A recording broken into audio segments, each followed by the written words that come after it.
What is up, everyone? It is Diecastbuffet here again. Guys, we have the 40th anniversary William Byron Exalta Chevrolet Camaro that ran at Martinsville, except it has some differences. That's regardless. Let's go and hop to the Diecast review. Alright, folks, brand new out of the Diecast box, and what a fantastic looking paint scheme here, fellas. I mean, wow. The metallic red with a bright orange and yellow flames, the beautiful 24. I mean, wow.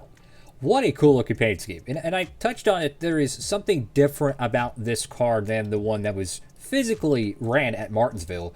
And it's this giant Dorito behind the Exalta logo. So yeah, you know, giant Dorito shadow that they inevitably removed before they went racing at Martinsville. And I want to say they did the same thing with the Daytona 500 car. For whatever reason, they wanted that like design on the 500 car, and they wanted it on their Martinsville car.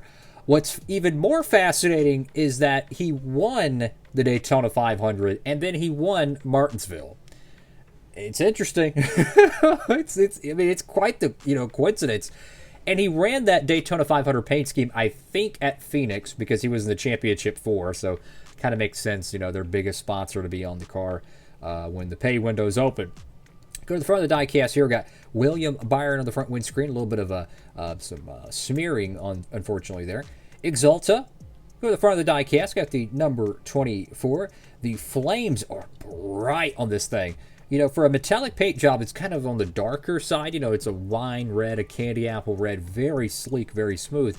But when you see that bright orange with the yellow flame tips and the outlining, it looks incredible. I mean, just look at this right under here, the Chevrolet bow tie strip, if you will. Just look at that nice shimmer across the front bow of this Camaro. It just shows you how metallic-y. We're going to zoom in here.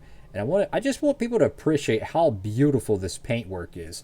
And if you were to put this outside in the sun, my goodness, if you have a high-resolution camera, you're going to get some great, and I mean some great photography out of these 40th anniversary cars. Because the paint they used, well, I mean, technically, except for the Bowman, because you can't see the metallic paint, but you get what I'm trying to say.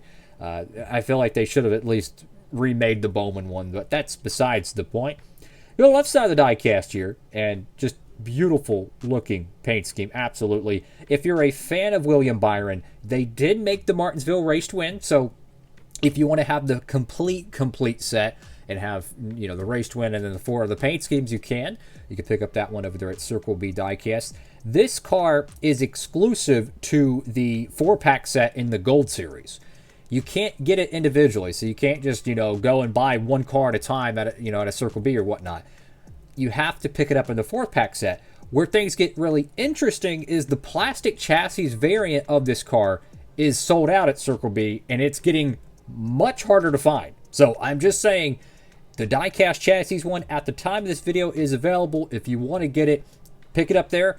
If you don't want to do that, the only other option to get this car is going to be through the Authentics line, which is not going to have the window print, reclosable package, X, Y, and Z. It is produced on the EL mold, though. I thought initially it was made on the GL mold.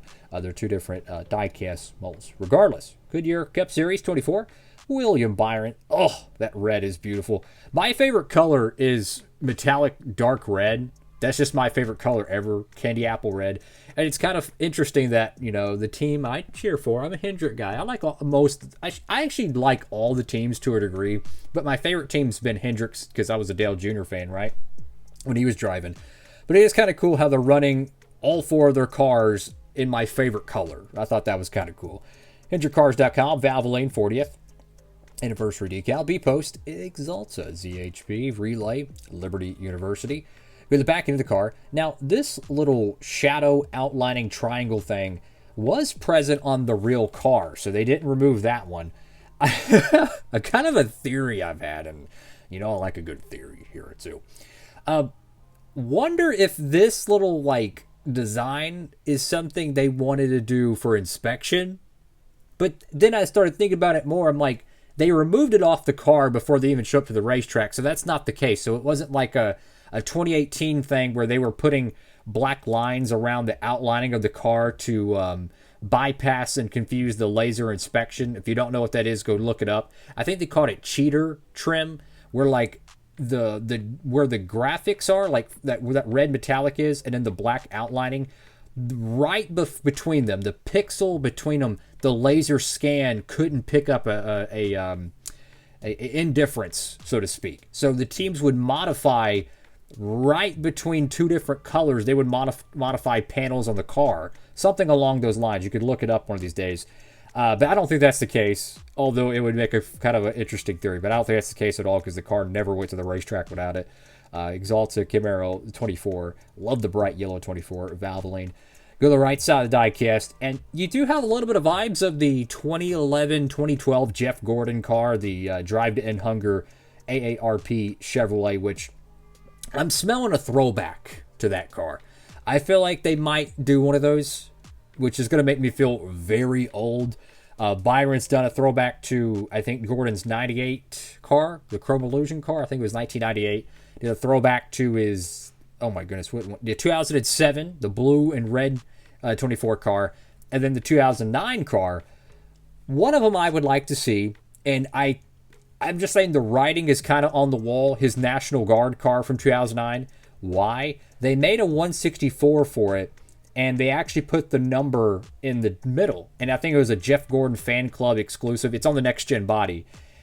They did that with the 2009 paint scheme. That one was released well before they officially announced the Darlington throwback. So what if? Maybe? I mean, it would be kind of interesting. I mean, National Guard would have to return. I don't know. I don't know what they're going to do for 2025, but that would be kind of interesting if they were to do the National Guard paint scheme, which I love, by the way. It's great. Top of the car, 25. Interesting how the flames are on the top of the car where like the roof rails are. I like that. That looks pretty cool. Axalta, Byron, and then 40th anniversary on the deck wood. So, fantastic looking car. You know, initially when I looked at the car with the little black triangle, whatever thing they have, it doesn't look as good on the Daytona 500 paint scheme, the white painted paint scheme. But with this one kind of having a darker tone, you know, the deeper red, it kind of blends in a little bit better. I'm glad they took it off for the real race car, but it's not as distracting as it was on the Daytona 500 paint scheme, which, if you don't know, it's a white paint scheme with orange and yellow flames, I think. I could be tripping on that. But yeah, absolutely. Awesome diecast. Make sure to pick up your copy, especially if you're a William Byron fan. Some of these next-gen cars, guys, they might only be out for a year or so, but some of them are drying up. So kind of a little bit of a heads up. Just saying, don't say I didn't tell you so. That's all for now. Diecast Buffet, signing off.